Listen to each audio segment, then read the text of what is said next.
அழகா இருக்கும் மக்காச்சோளம். அரிசி கோதுமையை விடவும் அதிக சத்துக்கள் கொண்டது இந்த மக்காச்சோளம்.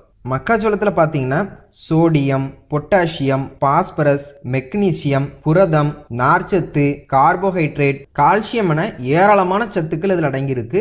இவ்வளவு சத்துக்கள் அடங்கிய மக்காச்சோளத்தை உணவில் சேர்த்து சமைத்து சாப்பிட்டு வர என்னென்ன நன்மைகள் நமக்கு கிடைக்கும் மற்றும் குணமாகக்கூடிய நோய்கள் என்ன அப்படிங்கிற பற்றி தான் இந்த வீடியோவில் பார்க்க போகிறோம். ஸோ மிக மிக பயனுள்ள இந்த வீடியோவை ஃபுல்லாக பாருங்கள். அதுக்கு முன்னாடி நீங்கள் இது வரைக்கும் நம்ம சேனலை சப்ஸ்கிரைப் பண்ணலன்னா வீடியோக்கில் இருக்கிற ரெட் கலர் சப்ஸ்கிரைப் பட்டனை கிளிக் பண்ணி சப்ஸ்கிரைப் பண்ணிக்கோங்க. அப்படியே பக்கத்தில் இருக்க பெல் பட்டனையும் கிளிக் பண்ணிக்கோங்க. நாங்கள் எந்த வீடியோ அப்லோட் பண்ணாலும் உங்களுக்கு உடனடியாக கிடைக்கும். சோளத்தில் அதிக அளவு மாவுச்சத்தும் நார்ச்சத்தும் அடங்கியிருக்கிறதுனால காலை உணவுக்கு ஒரு சிறந்த உணவும் கூட.